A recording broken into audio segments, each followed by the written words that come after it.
So, hello everyone. You are watching Erodo's Finest Solution by Vishal Zindal at my channel ससुरा physics. चलो बाबू एक बार इस सवाल को अच्छे से देख लो। चलो आई होप बाबू एक बार तुम लोग इस सवाल को पढ़ चुका होगा। ये सवाल बेसिकली हम लोग के लिए इलेक्ट्रोस्टैट्स चैप्टर का सवाल है, क्योंकि इलेक्ट्रोस्टैट्स चैप्टर में बाबू तुम लोगों को सेल्फ एनर्जी का कॉन्सेप्ट हम लोग पढ़ाते हैं। याद है ना सेल्फ एनर्जी क्या होता है किसी सिस्टम का? किसी सिस्टम के अंदर जो लाखों छोटा छोटा डीक्यू चार्ज है, उसका खुद का अपना बहुत सारा डीक्यू चार्ज है ना बाबू, वो सारा डीक्यू चार्ज ही ना मिलके क्यू बना है। तो किसी सिस्टम के अपने सभी चार्जेस का मिलाकर जो नेट पोटेंशियल एनर्जी होता है, उसी को बोला जाता है बाबू उस सिस्टम का सेल्फ एनर्जी। याद है ना ये बात? तो यहां पर तुमसे सबसे पहला सवाल क्या पूछा है, देखो ना, क्वेश्चन नंबर 135 का पार्ट ए में तुमसे पूछा है कि बताइए सॉलिड स्फेयर का टोटल सेल्फ एनर्जी क्या है। ध्यान से पढ़ो, सवाल को पढ़ो ना।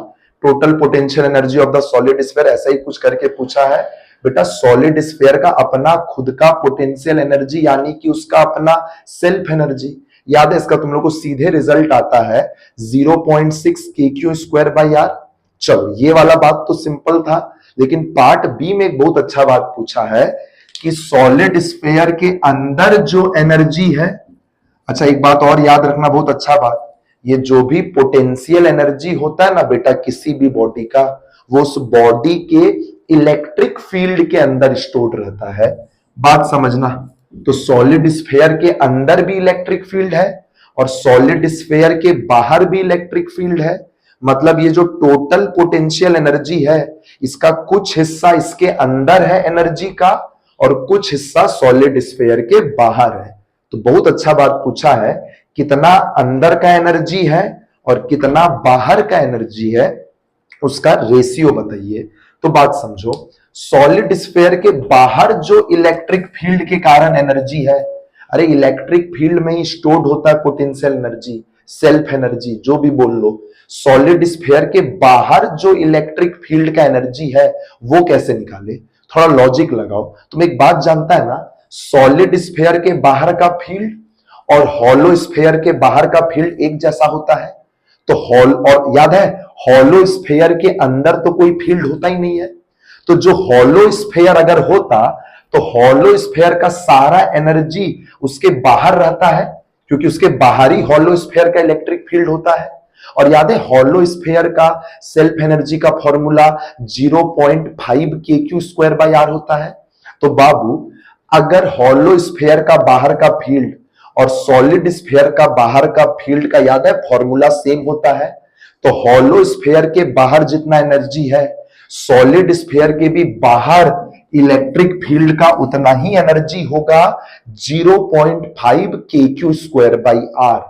तो अब बताओ सॉलिड स्फेयर के अंदर कितना सेल्फ एनर्जी होगा, उसके अंदर के इलेक्ट्रिक फील्ड का एनर्जी क्या होगा?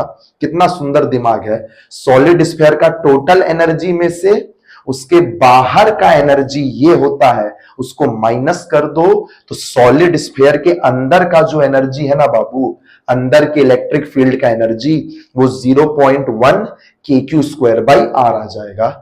और अब बस इन्हीं दोनों का रेशियो पूछा है पार्ट बी में, रेशियो कर लो। अगर u outside by u inside पूछा है तो रेशियो 5 आ जाएगा, और अगर u inside bye u outside पूछा है तो रेशियो 1/5 आ जाएगा। जो पूछा वो करके अब देख लो। इसलिए बहुत सुंदर क्वेश्चन है। तो याद रखना सॉलिड स्फेयर के बाहर के इलेक्ट्रिक फील्ड का जो एनर्जी है वो 0.5 kq स्क्वायर बाई आर है, और सॉलिड स्फेयर के अंदर का सेल्फ एनर्जी, उसके अंदर के इलेक्ट्रिक फील्ड का energy 0.1 kq square by R है। और दोनों को जोड़ दोगे तो वही होता है सॉलिड स्फेयर का टोटल सेल्फ एनर्जी।